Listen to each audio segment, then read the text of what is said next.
see it better because nature does it better than we can actually do it artificially. Right now, the activity is not, there's not too much going on in the sun. However, if I do a historic event, which actually was from this past July, you can see a coronal mass ejection, this big explosion of particles that come from the sun. Well, those look pretty intense. Do we have to worry about that? That doesn't look good. Well, you know, space weather, what can actually do is affect communications.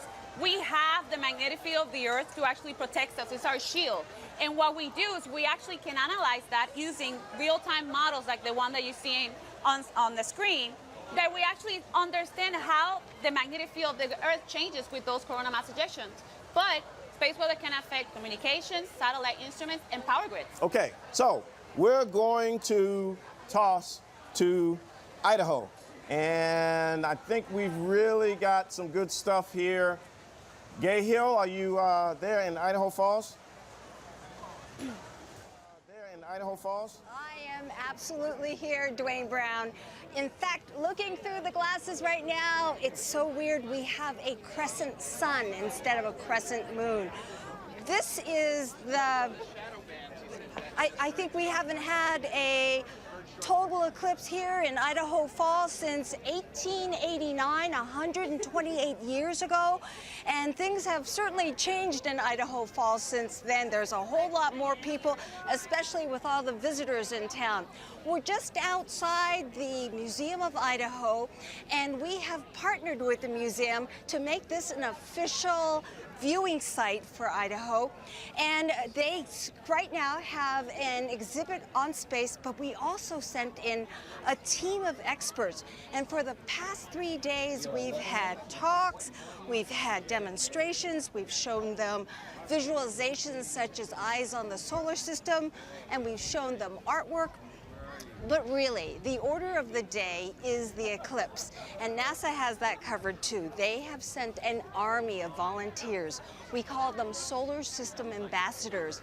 They are all along the path of totality, and they're volunteers. These are people just telling people what they're seeing and helping them understand. We have one here, right here. His name is Richard Stemper. Hey, Richard. He has been manning this mobile observatory, and that is what is providing our solar telescope shot right now. Now, we asked him, what's it like being a solar system ambassador? And he said, follow along. We did, and we went with him to a school in Southern California. Take a look.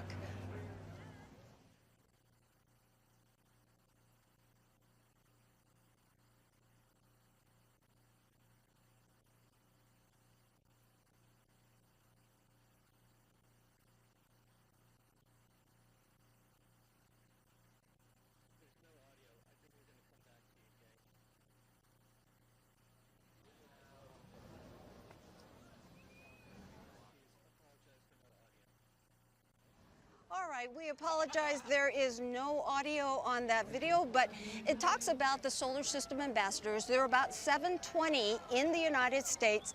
They get special training from NASA. They learn all about the missions and about the science, and they basically go out to public events all over the country teaching them about NASA missions.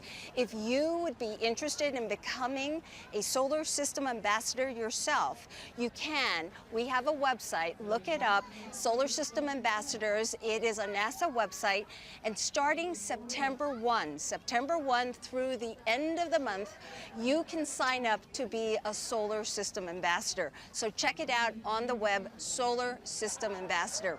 With me now is Jim Green. Jim Green is the head of planetary science for NASA. He's in charge of all planetary missions and asteroids. This guy knows his stuff. Let's talk about this. Now, you see this eclipse that doesn't happen. It happens once in a lifetime. Wow. But as a scientist, you see it as an opportunity. Oh, absolutely. I mean, we're getting the eerie feeling right now, but when we launch balloons, and there'll be 57 balloons along the path, 30 of which are going to have a planetary experiment on them. And we have video of this. Now, just a few days ago, we had a crew here. They did a test launch for us, and they sent up an imaginary payload for us just to see how it all works. You have actual scientific experiments going up. We do. We have a bacillus. It's a harmless bacteria.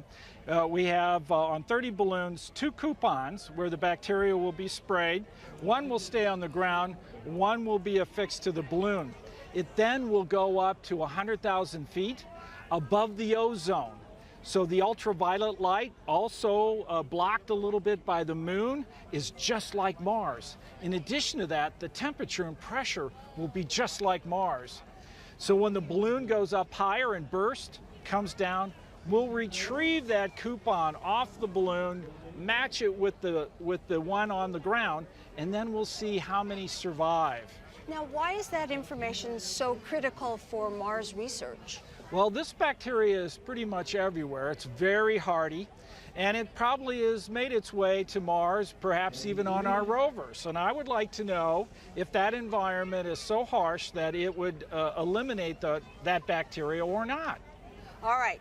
I'm being selfish. I have never seen a total eclipse. And I'm sorry, I would love to talk to all of you people, but I want to put on my glasses too and take a look. Can we continue this conversation? I have to do this too. All right, and watch, and we can talk. All right, oh, so what we a still... little sliver. Just a little sliver of the sun right now. And let's talk about this. Why is this so rare? Well, you know, the plane of the moon relative to the Earth's sun line is tilted by 5 degrees. And so there's only 2 places where the moon and the Earth and sun are on that same line. And that's why every 18 months or so we get an eclipse. The shadow is 1 minute. 1 minute away. Wow.